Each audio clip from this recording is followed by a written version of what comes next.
Good evening, everyone. Thank you for joining in today. As always, we have excellent talks for you. Welcome to all our MBA students. Welcome to our speaker, Dr. Andrew, and also welcome to my co-instructors, Dr. Raj and Dr. Jay. And I don't think Dr. Andrew needs any introduction for this class. So the topic for today's talk is product architecture, and we'll learn about this topic from Dr. Andrew's experience. Enjoy the talk today, and now over to Dr. Andrew. Thank you. I appreciate it. I'm going to share this. All right. There we go. All right. So,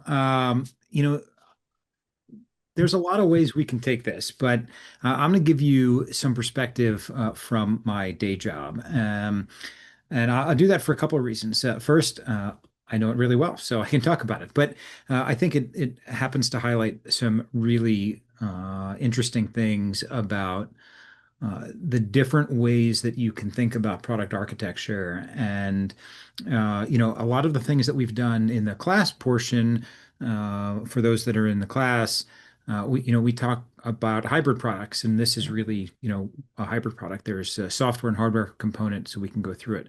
But I'll start with a little bit of history. So I happen to work for a company called Pure Storage. If you're somebody who watches the stock market, I actually my boss had come into the company maybe a year and a half ago or so, and a while back he had, and I should have brought them out there on the other side of my office here, but a while back he had gotten everybody in our organization a pair of custom Nikes, and I ended up getting my custom Nikes with the ticker symbol PSTG on the left shoe and 100 on the right shoe, because at the time I think we were trading at maybe 35 or $40, and we closed just over 97 today, and after hours hit 99. So what's interesting, we're a relatively small company, founded in 2009. So last year was the 15th anniversary, and we've got about 6,300 customers. If you go look at the most recent results, we're 3.6, 3.7 billion in annual revenue. And I know many people have. One of the guys in my team actually just put something on the Slack chat saying that after hours we are have officially now have a higher market cap than Hewlett Packard Enterprise (HPE), which is a company that has you know, 7 or 8 times the number of employees and is a much larger business. So really interesting times, interesting space to be in. And this space really is in data. So the name of the company is Pure Storage, and it's something that we debate often, although we do it kind of quietly because a name change, of course, would come from the executive staff and the board of directors, but fundamentally it really would come from a guy named Kaz, who's our co-founder. So the company was started by Kaz and one other person, and he's still here. He's our, um, I'm trying to remember what we call him now. But the chief something, they made up something funny for him, but he is really the person, the source in the company, if you've heard the word source. But we're in the storage space, data storage space, inside the data center and inside the public cloud. And we are in an era where data is becoming, of course, more and more important, and it has been for the past 15 or 20 years. But that importance has become even more acute in this age of AI. So we're in a really interesting space, and we probably shouldn't be called Pure Storage because we're not just a storage company. We are a data management company at this point. But we started building product and released product, the first product in 2011. Where we are today, 2025, we have very, very dense systems that deliver block storage, object storage, file storage, and cloud storage across lots of enterprises. For those of you who have been here when I spoke before, my role is with our strategic customers, worldwide strategic customers in 3 verticals. So we've got global finance, so the big banks. We've got global telco, media, entertainment, so your big telcos, Verizon, T-Mobile, Comcast, that sort of thing.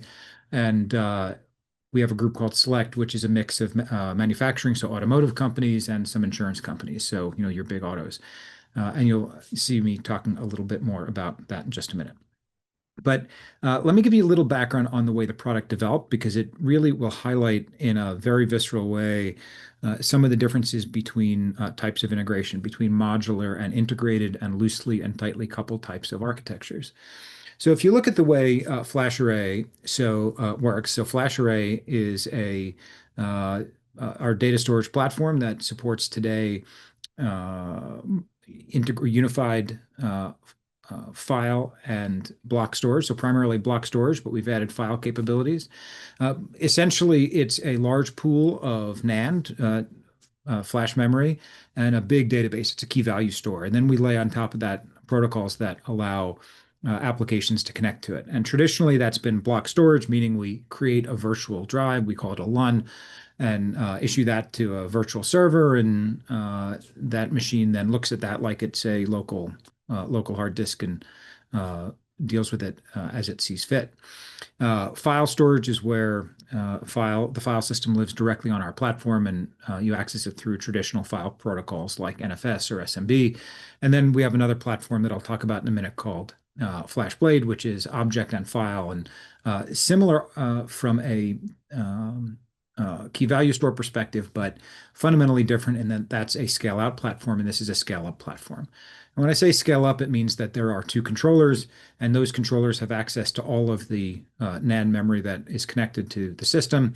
And we scale up by adding more and more NAND memory. If you need a bigger system, you need a bigger system. You don't. You get bigger controllers that have faster CPUs or more memory or more connectivity on them, right? A scale out system is one there where you can add devices in a cluster, and that way, instead of getting bigger devices, you just add more of them, right?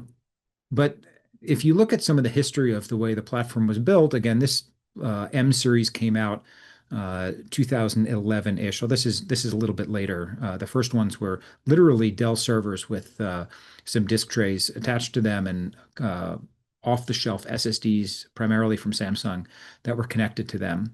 The M series came out a little bit later, which integrated those SSDs into the platform. So if you look at the back, there's two controllers. You can see controller 0 and controller 1.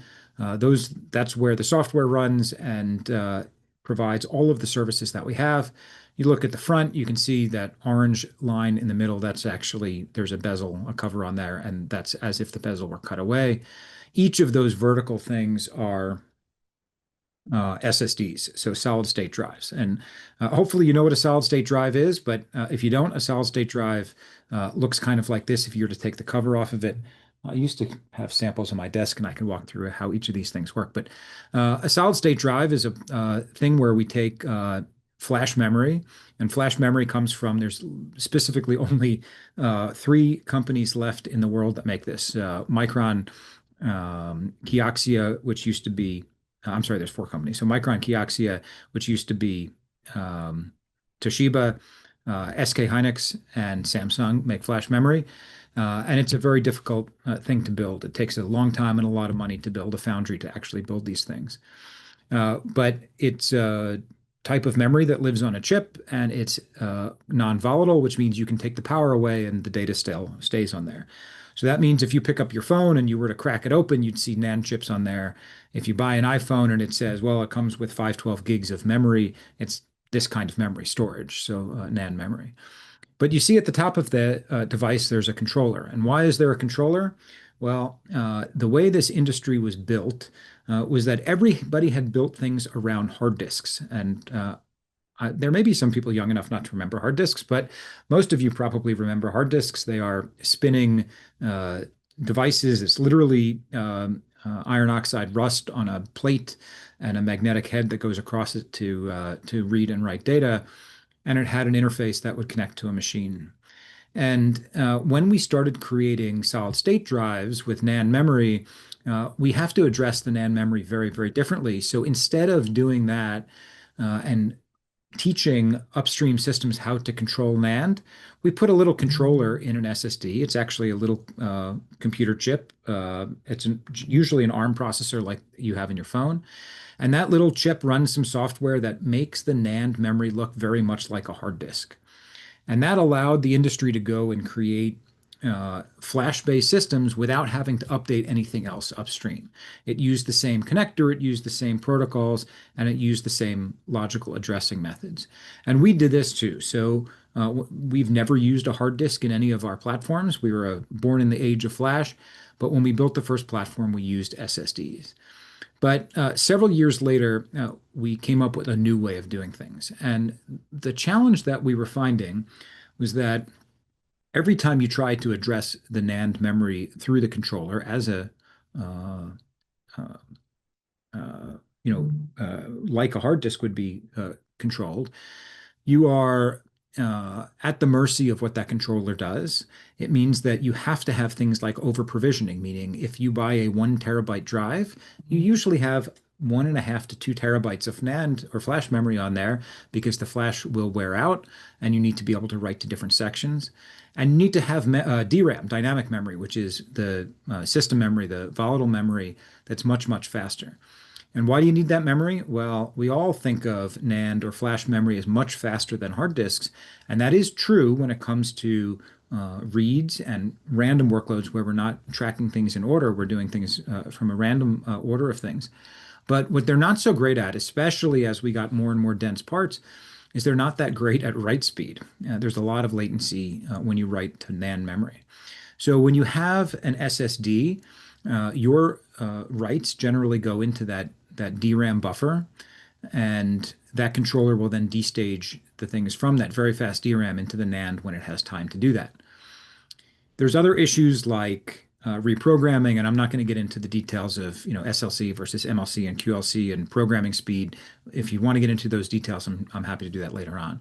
But it just really means that there's a lot of challenges when you have to write directly to NAND, which means you have to have over provisioning and you have to have a lot of DRAM.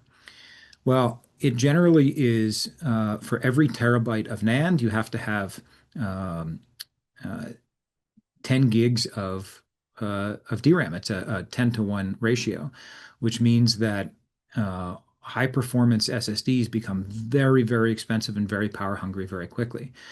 It also means that upstream systems have absolutely no idea how data is laid out. They only know what might have been written to a drive. So what we came out with several years ago, 7 or 8 years ago at this point, is this thing called Direct Flash. So Direct Flash, it looks kind of like an SSD. You can see it has similar types of chips on it.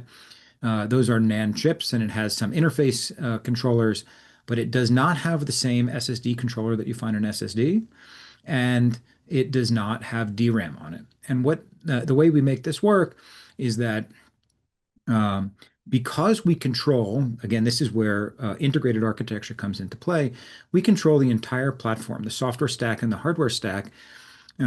We have taken all of the work that happens in that SSD controller, and we've put it in the software on those two big controllers at the back of the platform that you saw before. So these two things right here, these controllers at the back, because we own all of the software that lives in there, we essentially moved all that functionality up to that layer. And what that means is that those controllers now have access to every single NAND chip in that system. So if we go back to that same picture, imagine that all of these devices are replaced. Instead of being SSDs, now they are direct flash modules. It means we no longer have DRAM in any of those components. It means we no longer have to have over provisioning or as much over provisioning in any of those components. And it means that we can control exactly how the data is written to those things. That's given us some really unique advantages, and I'll give you some examples of that. It gives us an enormous advantage from a reliability perspective. We have reliability that is 2 orders of magnitude better than SSDs in the field, which means that for every 10 SSDs that would fail in the field, we will have 1/10 of one failure with a direct flash module. And that's because, again, we have full access to all of the hardware that lives behind it, and we're sending telemetry up to our telemetry systems. The other thing that we really benefit from is space, power, and cooling improvements. So I think I mentioned this on the previous talk that I gave, but one of my customers is in the financial space, has a legacy all-flash system that is built with SSDs. It's an older system, but it's still all flash. Moving from that legacy system to our platform is a roughly 10-to-1 reduction in space, power, and cooling for them. And if any of you have been watching the news around the way power is going with data centers, you know that power is a really, really big deal. Space is as well. Even with newer systems, we are roughly 5 to 1, so 5 times better from a space power and cooling perspective, because we can get incredible density by eliminating all of those layers of complexity that go between, or layers of abstraction that go between the controller and the NAND. Now, what does this mean? This means that we have an integrated architecture, that we moved from a highly modular architecture to an integrated one. We've gone that one step further, by the way. We've taken some really interesting, some pieces of other pieces of the system that were, non-volatile memory that were in separate places and integrated them in. But that really doesn't have it doesn't necessarily change the way things operate. We've gone from a very modular approach where we were able to buy consumer grade SSDs from Samsung and servers from Dell and put it all together with some software to a highly integrated and tightly coupled system that is much more integrated. So moving from modular to integrated in this way has given us some all those benefits, but it has some costs as well. That means that we can no longer buy the product from anyone else. We have to own the entire engineering life cycle, and we have to own the relationships with the ODMs that actually build the hardware. Some other benefits have come out of it, however. So during COVID, when there were enormous supply chain problems, we mostly avoided them because we were able to because we own the entire platform. If there was a particular component that was not available, we could redesign around that component, which you can't do when somebody else owns the platform that you're operating on. Right? So let me give you a couple other examples where different levels of integration and modularity are going to have a distinct impact on the way things operate. So I mentioned we've got essentially two main platforms, the Flash Array and the FlashBlade platform. FlashBlade platform is for fast file and object, and it's a distributed platform or a cluster architecture, which means there's a chassis that has many of these blades in them. You need more capacity, you add a blade. You need more performance, you add a blade. The first time we came out with this was 2016, 2017 timeframe, was we came out with this particular architecture, and it was very, very tightly coupled. So you can see that there's some compute capability on there.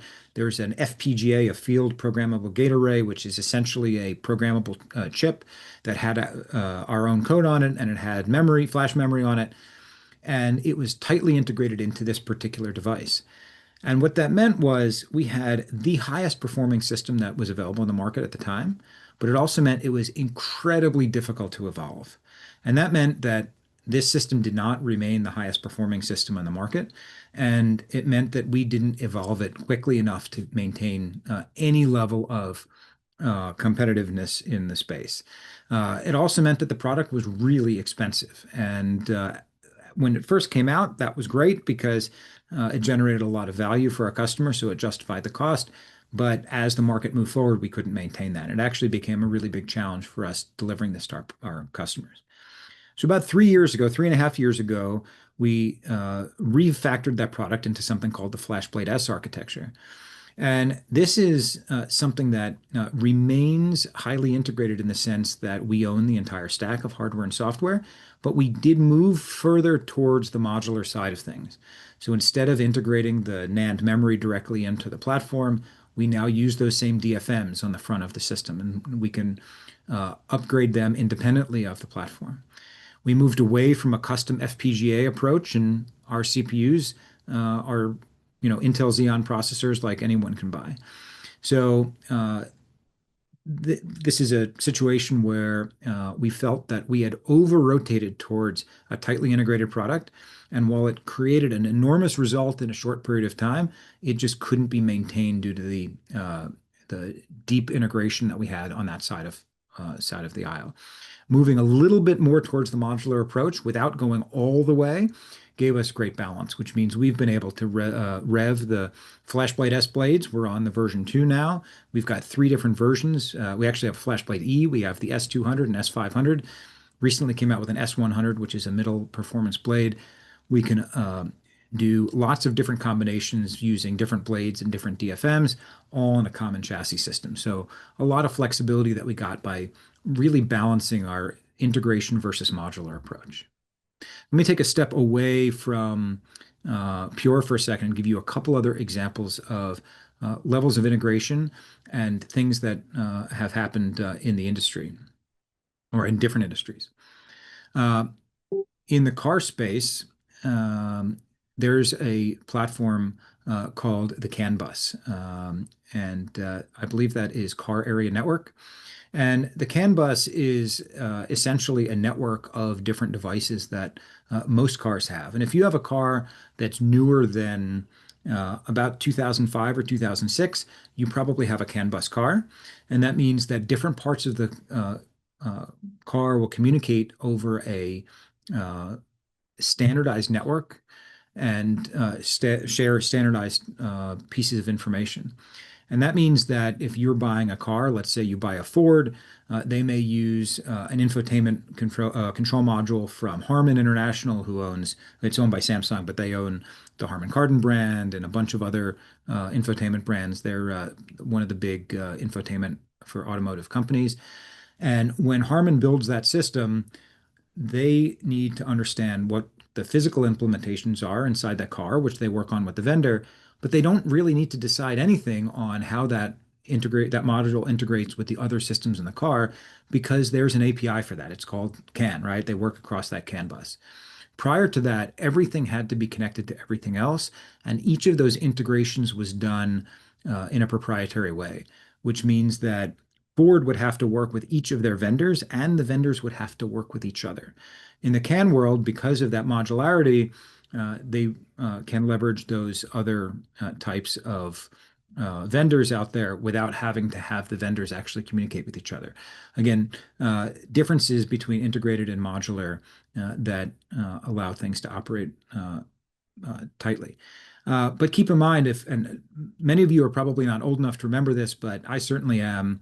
Um, Cars used to have stereos that had a standard size, very modular. It was called DIN size or double DIN size car stereos. So a very modular type of approach. And that meant that if you wanted to upgrade your stereo, you could go to one of the shops or buy it yourself, and you can install it and plug it in, and it would fit and it would work. Today, we have much more integration, meaning the stereo and your seat controls and your other controls for the car are really tightly integrated, which means it's almost impossible in most modern cars to upgrade the stereo. So the reason I point out these two things is that you can have a shift towards modularity, in this case with moving from a non-CAN environment to a CAN environment, and a shift away from modularity, meaning have a tightly integrated, a single screen that controls multiple parts of the car, not just the stereo, at the same time. And understanding the implications from a manufacturing and a deployment perspective are really, really important. So there are some things that are happening in this space. So this innovation in the automotive world is not done. You can see again, many of these vendors are involved in these parts of the process. Tesla makes their autopilot. The radars are made by Continental, and there's well, Tesla got rid of the ultrasonic sensors, but in this model, there was a Valeo-made ultrasonic sensor. It allows a lot of different vendors to be involved and makes it easier for manufacturers to integrate by having those standardized parts. But even with those standardized parts, there still was a lot of custom cabling. A friend of mine has a large Ford truck for his business, and one of the challenges is that when water got in a tail light, uh, the um, the mirrors stopped working. And why was that? Well, there's a loop around the car, and the wiring actually runs down the left side of the car, across the tailgate, and then back up to the front. And when the wiring in the left tail light got messed up, the right mirror stopped working because that loop was broken. So there are some really interesting ways that you can work through that. And what Tesla did actually with the Cybertruck is moved away from a traditional loop-based CAN bus architecture and applied that very same protocol, that same set of APIs, except they did it using Ethernet networking. So essentially the same type of networking that you might have at home or in the office. Not only did they do that, instead of having separate wires for data and power, they leveraged an existing standard called Power over Ethernet to run 48 volts of DC power to these devices. So if you have wireless access points in your home, or you go to an office and see a wireless access point, there's a single cable usually that runs to that access point that runs data and power with Power over Ethernet. And that same technology has been used by Tesla in this case. But because they've changed the physical medium doesn't mean they've changed the API that runs on top of it. They've done that by using, again, CAN on top of an Ethernet network with Power over Ethernet. This is true for physical products and hybrid products. It's also true in the virtual world. So, traditional applications, we've heard of, traditional software applications being built as a three-tiered architecture where you have a database, an application server, and then a presentation server in front of that. Usually those are very tightly coupled stacks. But we've moved into an environment where microservices are much more common. Again, this is becoming more modular. There are pros and cons to each of these types of architectures, though. Microservices architectures are great in the sense that you can scale up and scale down very easily. If you have, for example, a microservice architecture that is serving a storefront and it's the 3 weeks running up to Christmas, you can just deploy more microservices of the same thing and have many copies of them running, and everything works really well, expands very well. If you want to expand your three-tiered architecture, generally you have to go and place requisition for larger equipment and get things bigger, and it's a very big deal to make things bigger.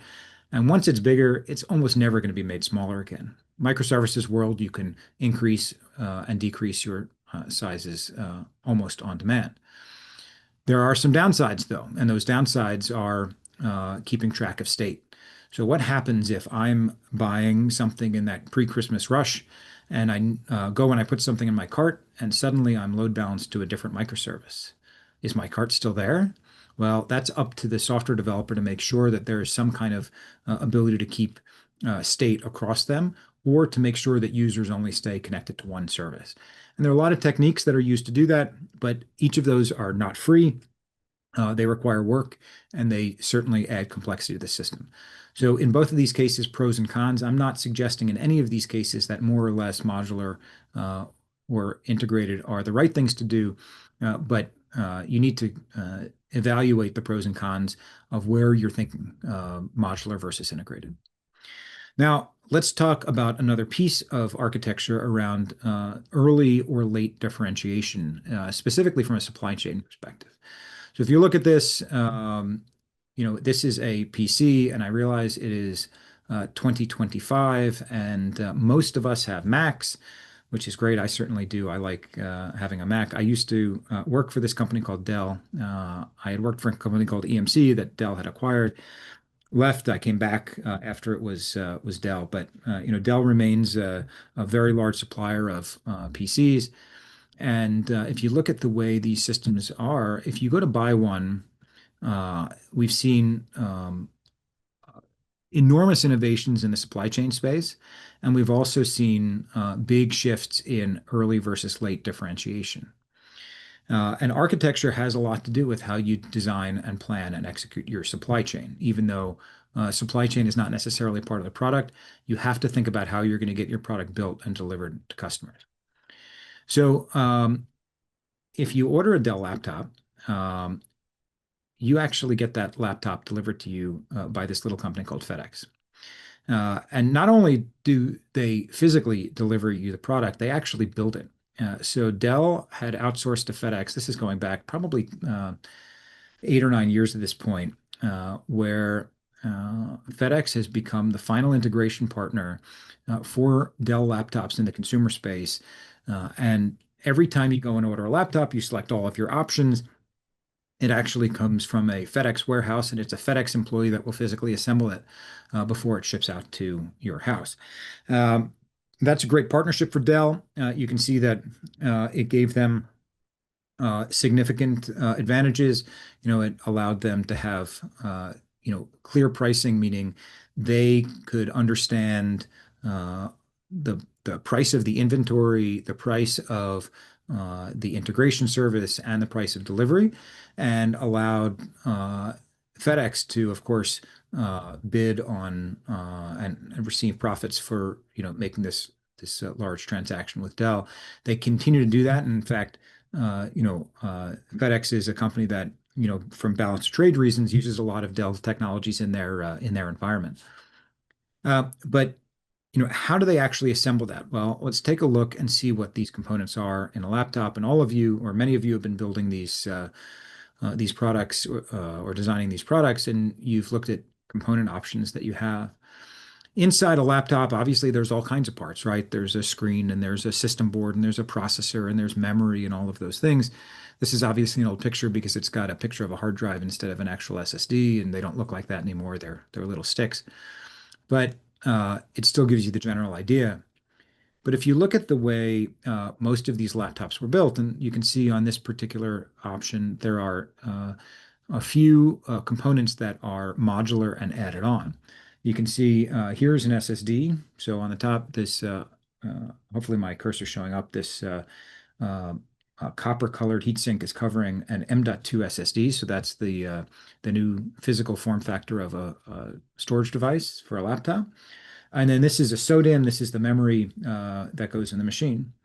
And what would happen is FedEx would take that system board with the correct processor on it, and that processor in most of the cases on the laptop was soldered down, which means FedEx is not installing that. They get that from Dell with that part built in. They put it in the chassis. They hook up the correct SSD based on your order and the correct memory configuration based on your order, and they ship it out. And that worked really well for a long time. And then I mentioned, of course, that many of us are using Macs today. And 10 or 15 years ago, Apple started to say, well, we don't want to do things modular. We want to solder them down. And some people got mad because they couldn't upgrade their systems. But the benefit was, hey, we can build a very sleek device that uses a little less power. It lasts longer, but it fits in a much more compact form factor because I don't have to worry about all these big connectors. I can make everything tightly integrated. And because of that trend and the consumer demand that has driven, Dell has actually started to go that way. So if you look at current generations of Dell laptops, most of them are not upgradable. That memory is actually soldered down to that board. And what that did was it meant that FedEx, from a supply chain perspective, could no longer deliver a large number of different systems by swapping out the components.